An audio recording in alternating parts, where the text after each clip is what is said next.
လီဗာပူးစားမဘွားပွဲ300ပြည့်မှာ3ဂိုးပြတဲ့ရှုံးပွဲကြုံတွေ့ရတဲ့ဆာလာ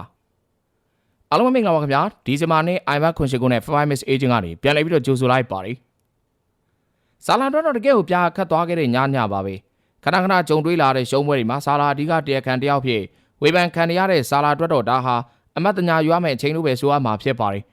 တချိန်တော့ဆာလာဆိုပြီးတော့တဆာလာတဲ့ဆာလာခဲ့ကြသူတွေလည်းအခုဆိုရင်ဆာလာပေါ်လက်ညှိုးကြီးငေါငေါထိုးပြီးတော့ဒါတွေကမင်းချောင်းဖြစ်တာမင်းချောင်းဆိုပြီးတော့ဖြစ်ကုန်တဲ့အထိကိုဆာလာအားလုံးရဲ့လက်ညှိုးထိုးပြီးတော့ခံရတာကိုဖြစ်နေခဲ့ပါတယ်ဟိုတော့ချစ်တယ်တဖွားပြောခဲ့တဲ့သူမလိုမျိုးအခုကြတော့သူမရဲ့စင်ပေချင်းတွေကကိုเจ้าမှာဆိုပြီးတော့အပြစ်တွေပုံချနေခဲ့တယ်လို့မျိုးဆာလာတယောက်လည်းအဲ့လိုအဖြစ်မျိုးနဲ့ရင်ဆိုင်နေခဲ့တာဖြစ်ပါတယ်ဘွားဆိုတာဒီလိုပါပဲချီမုန်းတခါကဲတလဲနဲ့လဲပတ်နေတဲ့တန်တရားကြီးတွေမှာလီဗာပူးလည်းပြီးခဲ့တဲ့ရာသီကစူပလာအောင်မြင်မှုရယူနိုင်ခဲ့တယ်လို့ဒီရာသီမှာတော့ရှုံးနေနေတာရင်ဆိုင်နေခဲ့တာဖြစ်ပြီးတော့ချန်ပီယံဆုကာကွယ်မဲဆိုတဲ့အိမ်မက်တွေဟာတဲရေသွန်းသလိုဖြစ်သွားခဲ့ကြပြီပဲဖြစ်ပါတယ်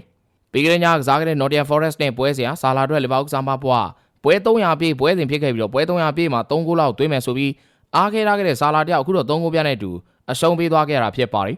လီဗာပူးတင်တော့ဒန်းစင်းဆောင်သားရောက်နေတဲ့အသင်းလေးကို17ယောက်ချင်းကစားပြီးတော့အရှုံးပေးသွားခဲ့တာဖြစ်လို့ပြီးခဲ့တဲ့ရာသီဝက်ကခြေနေတွေအများကြီးစိုးနေတဲ့ Nottingham Forest ကိုဂိုးပြရလိုက်တဲ့အတူရှုံးပေးသွားခဲ့ရပါတယ်ရှုံးပေးနှလုံးအေးတယ်ဆိုရင်လီဗာပူးရဲ့ရှုံးပွဲကတော့လီဗာပူးပရိသတ်တွေရဲ့ရင်ထဲမှာဘလို့မှအေးချမ်းနိုင်မှာမဟုတ်ဘူးလို့ဆိုရမှာဖြစ်ပြီးအခုဆိုရင်ပူလောင်မှုဒေါသတွေနဲ့ပြေးနေခဲ့ကြမှာဖြစ်ပါတယ်။ Nottingham Forest ကိုရှုံးပေးခဲ့တဲ့လီဗာပူးတော်စံချိန်မှတ်တမ်းဆိုးနေပါရင်ဆိုင်သွားခဲ့တာဖြစ်ပြီးတော့ကန်ရီနီပြကြီးဘေရှန်ကလေးလက်ထက်1965ဧပြီလနောက်ပိုင်းနှစ်ပေါင်း60တွင်မှတ်ပြီးပွဲစဉ်နှစ်ပွဲဆက်3ခုနဲ့အထက်ရလာတဲ့ပထမဆုံးချိန်ရှုံးပွဲကြုံတွေ့ခဲ့တာဖြစ်လို့ပရီးမီးယားလိဂ်အိမ်ဝင်ပွဲမှာသွင်းဂိုးတကိုးမှသွင်းနိုင်ခြင်းမရှိဘဲနဲ့ပြိုင်ဘက်ကို3ဂိုးပြနဲ့အရေးနေခဲ့တာနောက်15ဩဂတ်စ်လနောက်ဆုံးဖြစ်ခဲ့ပြီးတော့အဲ့နောက်ပထမဆုံးလို့ဆိုရမှာပါဒီရာသီပရီးမီးယားလိဂ်ပွဲစဉ်12ပွဲကစားပြီးမှလီဗာပူးတင်6ပွဲမြောက်ရှုံးမနဲ့ရင်ဆိုင်ခဲ့တာဖြစ်တဲ့အတွက်1995-96ဘောလုံးရာသီကဘလက်ဘန်တင်ရဲ့ရှုံးပွဲ6ပွဲ2015-16ဘောလုံးရာသီကချဲလ်ဆီတင်ရဲ့ရှုံးပွဲ9ပွဲနဲ့တူ2016-17ဘောလုံးရာသီက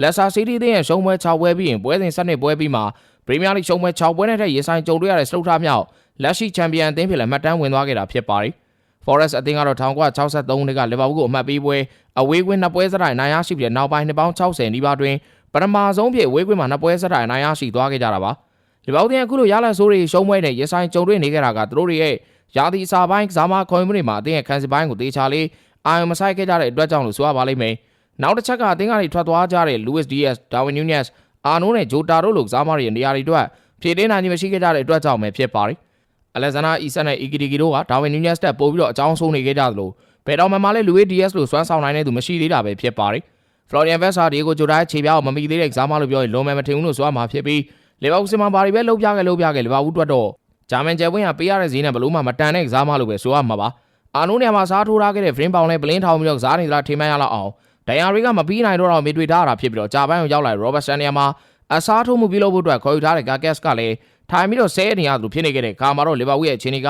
အချိန်မီသာပြင်ဆင်ခြင်းမရှိခဲ့မန်လိုတန်းစင်းဆောင်နာကိုရောက်ရှိသွားပွဲရှိနေခဲ့တာဖြစ်ပါတယ်